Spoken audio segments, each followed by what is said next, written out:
I'd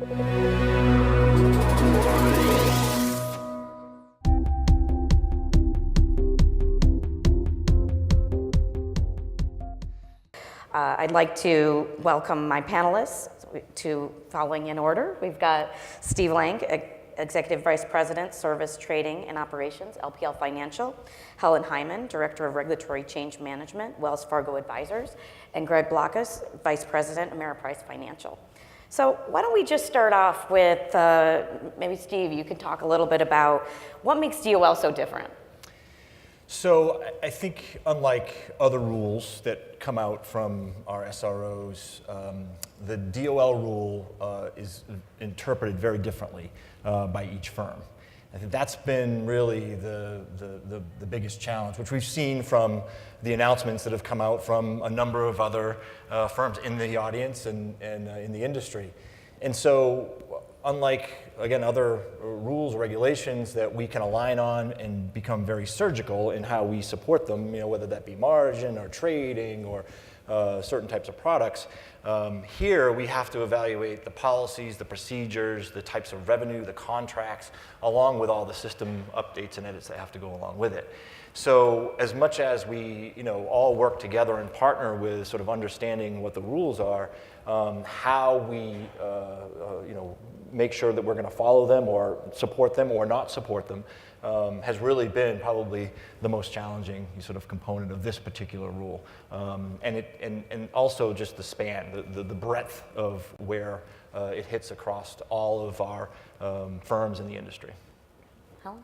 Yeah, I think I'd add on to that. We've spent hours and hours talking about the business model and what it looks like post-DOL, which is different than other regulatory changes, right? In the past, a regulatory change would come in and it would be an ADV brochure or a 408B2 brochure or whatever it would be, and you knew what you were implementing and you'd go implement it, right? This is different. We're making big business decisions that will last for a long time.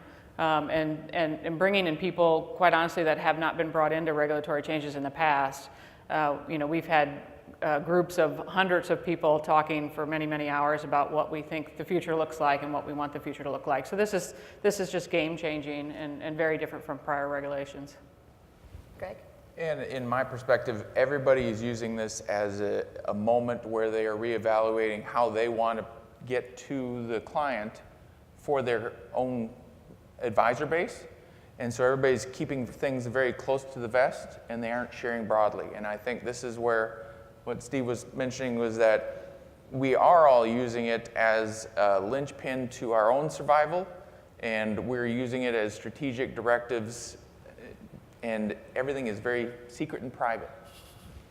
Well, great. Well, hopefully we'll have some revelations, on this panel. But let's talk a little bit about how you've organized around DOL. Maybe we can start with Helen? Sure. We put together a typical program structure. We have 12 different work streams, everything from communications and training to products and neutral factors that was mentioned earlier. Again, very complex. And that's just for WFA. Also, this spans across Wells Fargo all the way into the community bank in terms of selling IRAs. So working across the organization in a way that we haven't really before from a regulatory perspective, including all of our trust partners and understanding how they do things because they've been a fiduciary for a long time. And so kind of learning how, what the rule is going to do to the organization and to the industry. So we've had, quite honestly, 300-400 people working on DOL since April-May timeframe. And I don't see that slowing down anytime for quite some time. Even once January hits, I think we still have a lot of work that we'll be doing post-January 2018. Greg? Yep, and so we are slightly smaller than Wells, so we only have 11 work streams. And we are, again, tackling everything from retail brokerage through managed accounts and the disclosures and everything. So it's been very actively pursued. We did a lot of work actually last year, only to pivot once we got to April and things changed, and again, realign with how we wanted to solve for things. Steve? So, this started over a year and a half ago, and we began with a small group, sort of a DOL SEAL Team 6, and we were investigating internally what were, based on the rule as it was at the time, what were really going to be the major impacts. And that's the same group that we began to, last summer, go to the DOL and to really make sure there was a good education around the products and the way that we service the end investor. And then especially around the logistics of the rule as well, how to implement a rule of this scale. And so it was really good dialogue, I think. From there, we shifted to a similar construct, a governance process that goes through every vertical. And I would agree with Helen. And Greg, we're not the scale of Wells Fargo, but the scale of the initiative and the project certainly matches that breadth. And my responsibility is over the service trading and operations, and each core area has its own sort of governance structure that allows for each to follow its requirements from a steering perspective, and then has working teams and strike teams that go and implement where necessary any changes that we're developing or any new policies. Great. So maybe Helen, you can talk a little bit in this structure. Where do you fit in? From a DOL perspective? Personally, where do I fit in? Right now I'm the lead for the implementation. My job is to do regulatory implementations. As you know, this one is a big one, right? So we've struggled a little bit with the structure. Should it be in the traditional regulatory implementation structure? Is it different than that? Should it be broader than that? Cindy Buckler's with me in that box, if you will.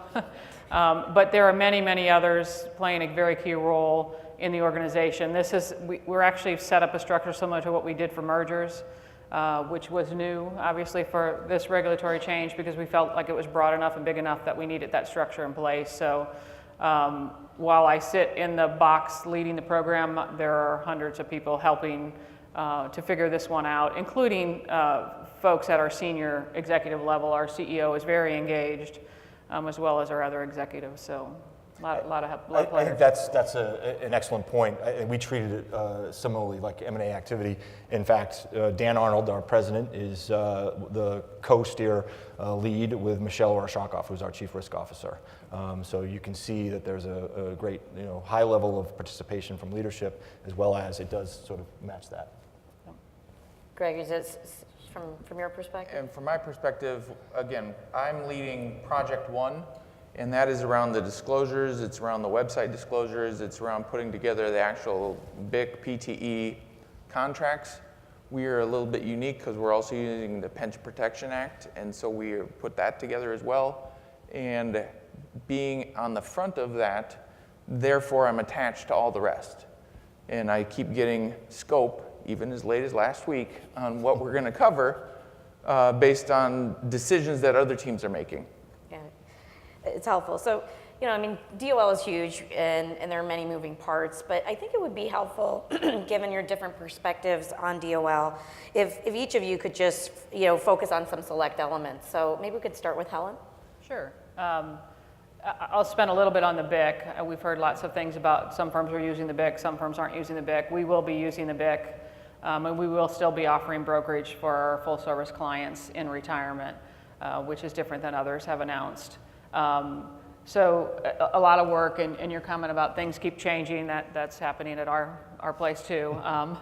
But we have put together the first draft of what we believe the BIC will look like, which will start out in the form of fiduciary notification going out early next year. So that's probably one of the quite honestly, the most defined work stream is to put together that BIC and understanding what that looks like. Obviously, a lot of legal folks involved in writing that and figuring out where that fits in the process. But spent a lot of time on that and feel pretty good about that work stream, if you will.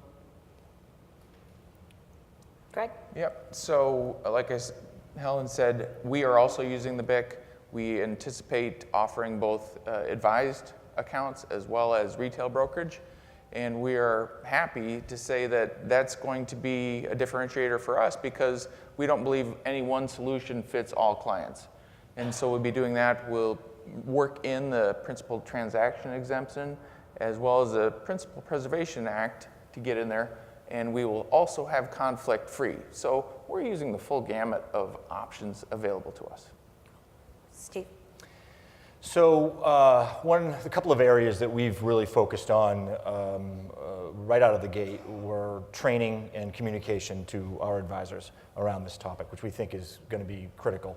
to ensure. So we started very early with weekly town hall sessions that have, even in some scenarios, given insight, even though we hadn't made decisions about direction that we were thinking of, both before the rule came out and then certainly every single week since the rule has come out. And then, have a part of our website dedicated to the DOL.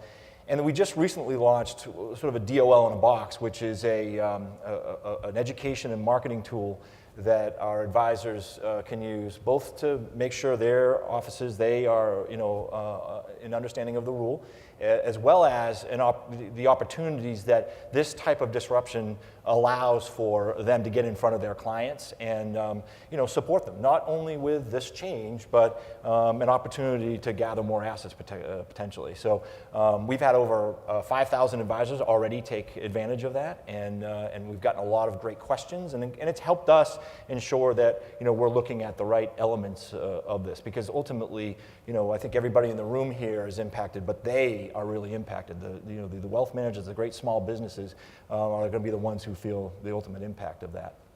So maybe we can talk a little bit about that impact. As you look, across your DOL program, how do you see, from a day-to-day perspective, life changing for your advisors and clients? So I think for our investors, we call our advisors our clients and their investors. For our investors and our clients' investors, it's really about the conversations and the communications that are going to be caused when we start to do these mailings and we start to have the implications of policy changes coming out. We know that drives call volume and questions into our advisors, into our institutions, and so preparing for that, making sure advisors really have a lot of materials available, are well trained on the topics, the things that we're changing, so that there is not as disruptive, and they can use it as a potential opportunity to continue to grow their business, but at the very least support their clients, their investors. For our advisors, I would say the biggest change for them is how we do certain types of business. And that really is around the mutual fund part of our business. We do had allowed a fair amount of business to be done directly at the fund companies, and that is not something that we're going to be able to support in this current environment. So we're shifting, and the great thing about sort of, our firms are we're at the scale that we can support that by building the tools so we don't interrupt it, but that's certainly going to be one of the significant disruptors for our advisors. And they're well aware of that. That's we've made those announcements, and we're working with them to make sure they're ready for that transition. Great. Helen? Yeah, I think to add on to that, one of the things that we've asked our advisors to do, quite a bit more in the last couple of years is documentation, and that's not going to get any different under DOL. That's going to be heightened. There's going to be more documentation required. There's going to be stops along the way, specifically around retirement rollovers and what has to be done to document why that rollover is in the best interest of the client. So a lot of technology work going into making sure we can document the steps along the way and why something is in the best interest of the client. So from an advisor perspective, it could quite honestly mean a lot of work that they're having to do on a day-to-day basis in terms of activities that they're doing. And as we know, the bulk of not the bulk, probably half of our assets are retirement. So a lot of energy is being spent on making sure we can take proper documentation. We are using the beta rules engine as well to help us make sure that the products that we want to be in the retirement accounts can run through that rules engine to help us stop things on the front end so we don't have a lot of T+1 kind of work behind us. So. Great. And we're trying to get a lot of different phrases out to advisors so they can explain what is going on to their clients. Because really every time I read the business section, especially on Sundays, there's a new article about why these rules are going to change the world, and the entire financial services industry has been doing nothing but just taking money from its clients. So we have to explain, from the advisor's perspective, how we're going to be operating in their best interest, what these different exemptions really mean to us as a firm, and that, yeah, we're still going to make money, but it's reasonable money to make. So it's getting that kind of language out to the advisors so they can explain it in plain English to their clients. And especially with all the mailings we're planning to doing, we're going to use the transitional BIC and PTE, so that mailing is going out in February. And then we have to get ready for the mailing that we're going to do in fourth quarter of next year to actually launch the BIC, and then explain to the clients, what are all these pieces of paper I'm getting? And you raise a good point in terms of the perception of the client or the end investor, and the perception that this rule has created that there's a bad guy here and it's all of us. So it's interesting how that education process is also kind of fighting that perception, I think. Yeah. Yeah, and that's one of the things for us is that we aren't the bad guys. Steve's the bad guy, or Helen's the bad guy. We're trying to figure out how we can make it that it's not just our firm, it's the industry, but everybody in the industry hasn't gotten together on the same side to say we're all in this together, because everybody wants to make their own strategic decisions. Yeah, and I think that's another difference from other rules where I think there's definitely been more of a united front and an ability to have a united front. Yeah, Manisha, and if I can add, if you didn't watch the launch of the rule, you should on YouTube. It's sobering at best, right, and disappointing that the industry was beat up so bad, and it frustrating from where we sit, because I think we all try to do what's right for our clients every day. But if you listen to that, that's not what you heard. So that's disappointing. But I think that was one of the great things about going to the DOL and meeting with the teams up there. They're trying to do the right thing, right? And I think all of us, I agree with Helen. I know everyone at LPL goes in to try to do the best they can for our clients and their investors. And so I think, it's just a challenging, process to go through.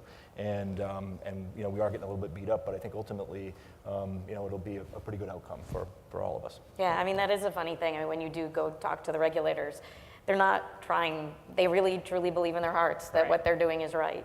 And that's always hard because you're coming from very different places. Right. We feel that way too, from our hearts. Okay, well, Greg talked a little bit about the timeline looking into 2017. Maybe we could just spend a few minutes talking about, what has to happen between now and the end of the year. And, this is a very tight time frame. We had 2 years to do money market reform, and, that wasn't nearly as impactful especially from a business perspective. What needs to get done? Maybe Steve? So, the mailings, obviously, we've got the first set of FAQs came out, we got more FAQs. We're prepping those, and all of us have significant mailings to do, and so that takes coordination, logistics. I think we're finalizing that. It's interesting, I would say, if we were to talk about this 2 years ago, I would say one of the biggest challenges we've been going through a complete overhaul of our systems and what we provide our advisors and investors, how they do business. And that's turned out to be what was a real challenge, now a great opportunity. We're actually able to program, because we're launching these tools. So we've got a number of changes going into our new account systems, into our cashiering systems, into our, how we track certain activities when accounts move from brokerage to advisory. So a lot of those are being, sort of programmed in now and ensuring that, we're ready for April 10th and of course going into January of next year. And then, finally, I would say as much as we have to educate our advisors, again, I think Helen and Greg made good points, we've got to educate the entire firm about this. This is something that really does have an impact at every level of the organization, right? From the folks who answer the phone calls every day, from advisors and from investors, from the individuals who support marketing and communications across the entire footprint of the firm, to our sales organization, recruiting organization, how they go out and work with potential clients in the future. All of them have to be updated, educated, and understand the nuances of some of these, and given pretty explicit, sort of requirements about what they can and cannot do or say. And I think that's going to be another, sort of final push as well going into year end and April 10th. Great. Yeah, and if I can add, there's a lot of work that needs to get done by the end of the year. There's a lot of things we'd like to do and a lot of things that we're not going to be able to get done by April that will push out into 2018. So the challenge is balancing what are the priorities, what do we absolutely have to get done for the rule and that what do we want to get done. So we are looking at things like rolling out a new set of retirement account standards. So what are the things the FA has to do to prove they're working in the best interest of the client, and what does that look like? Which again is more documentation, but it's also technology to help us or help the FAs document that and make sure they're doing those things. So the challenge is what do we have to get done, which are the notifications, as you said, and other mailings, but what do we want to get done and how do we prioritize those and try to do the best we can both for April and then January of 2018. Right, because the way we started, everybody was under non-disclosure agreements to handle specifically their own little projects. Then we moved to attorney-client privilege communication, which was a little broader, but we're still having a tough time across 11 projects to make sure that everybody is involved in all the decisions across. And in my project, like I said, we still are getting scope as we go, and it's tough to react to that, especially since everything is so up to the moment, and you actually get to start working on stuff before you've been handed the scope, because you heard it from somebody else in a meeting that I hear this is coming to you. Okay, now I have to have people react to it, but not overreact to it. And so it's been very unique from that perspective, now trying to put all that together and communicate it to the advisors so they can explain it to their clients. And from a whole picture perspective, it's difficult. You mentioned attorney-client privilege, and one of the conversations we were having in the prep was the role of attorneys in DOL. And maybe we could just spend a few minutes talking about that, and to what extent is the attorney presence and input driving your DOL process. Maybe we can start with you, Steve. So yeah, I don't think I would have ever said this in my life until this initiative, but you can never have enough attorneys with a DOL rule. That is for sure. And we have great JDs who not only have great backgrounds in this type of work, and interpretive work, but understand our business model. And because it's critical, there are nuances to how we need to develop these rules, look at these rules, and make sure that we impact our advisors, our employees accordingly. So without a doubt, that has been probably one of the more interesting things to come through. In fact, for all of the verticals that we have from that steering committee, there is an attorney assigned to each single vertical. And then there's a series of attorneys underneath that attorney who help us support the working teams and the different service teams, so that there's really someone there who's a subject matter expert, and they basically carve the rule up into sections, and they own those different rules. So their insight, support, energy, and the amount of hours that they're putting in is just staggering, because I don't think we would have been nearly as far along or feeling like we're going to be as successful as we were if it wasn't for all the attorneys that support us. And that's both internal and external that we leverage. So. Yeah, and I would say we have all of the above, right? We have external attorneys that we've engaged. We have our traditional ERISA attorneys that have been obviously very involved. We have legal on every work stream. Our general counsel actually postponed his retirement because he was excited about the DOL rule. So we're not sure what he was thinking, but so they're very engaged on a daily basis and help guide us. We are not working the project under privilege, which would be difficult at best. And I'm glad to say we aren't doing that, because I think that would be very hard to get things done. We do have meetings that we call work stream harmonizations, which sounds kind of cheesy, but it does help get everybody, all the work streams together and talk through, what are you doing? And especially when you're doing things like, how do we just simply keep track of who's getting a BIC? That may sound simple, but that's complicated, and it has impacts across all the work streams. So, but yes, legal is definitely very engaged and has played a key role. They've also visited the DOL as well, led by our general counsel, and spent a lot of time on this. Great. Yeah, and I'm not an attorney, but I play one on television. And so it's been very unique. We do have lawyers in all the meetings, and for me, it's been very complex in that I have my business attorneys that I've always worked clearing with in our operations decisions, and now I have ERISA lawyers. And the two lawyers are even a little bit different in how they operate. So ERISA wants me to make sure that I do absolutely everything to have no risk, whereas my operations attorney knows that ultimately it's operations decisions, and there's probably going to be a little bit of risk in there, but we're going to be able to identify what we think the risk points are and just how we're going to mitigate it.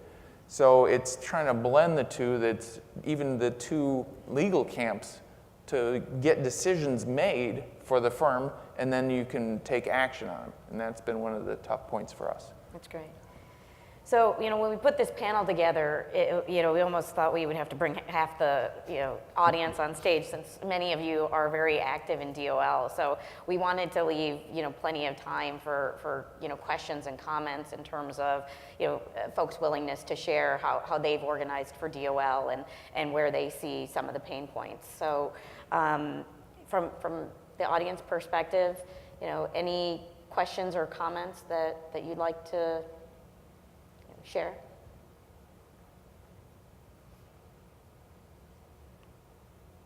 Nobody wants to talk about DOL.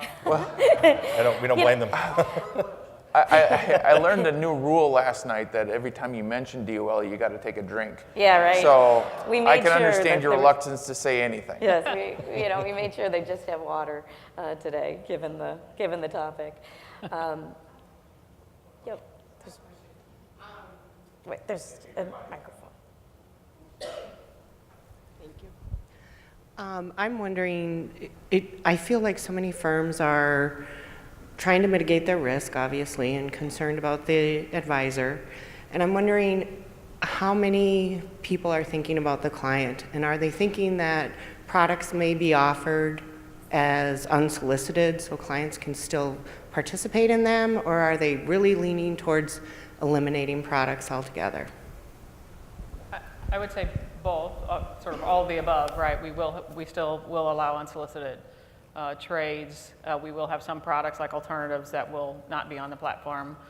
So a little bit of both, and yes, every conversation we have about DOL is what's in the best interest of the client. Our CEO brings it up every time we're making a decision. Are we going to BIC? Are we not? It's okay. What's in the best interest of the client, and let's talk about that. So it's definitely at the forefront.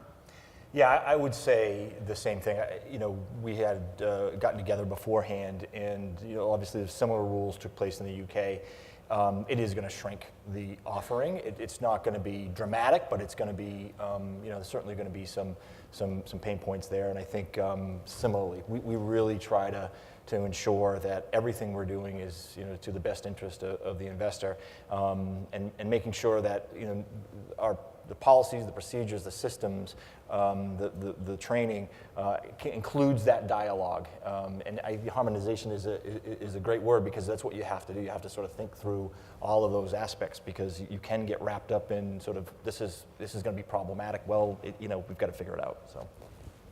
And from our perspective, we are absolutely looking at the idea of the financial advisor making these choices with the client, because we believe that there's always a couple bad eggs out there that are making choices for themselves first, but we really don't believe that is most of our financial advisors. Our financial advisors are really working with their clients to make intelligent choices. We are still going to have some of the alternative investments on our platform, because ultimately, whether they invest in those or not, that should be the client choice at the end. And they should be presented with all the different options that they can take advantage of, but it really is their choice.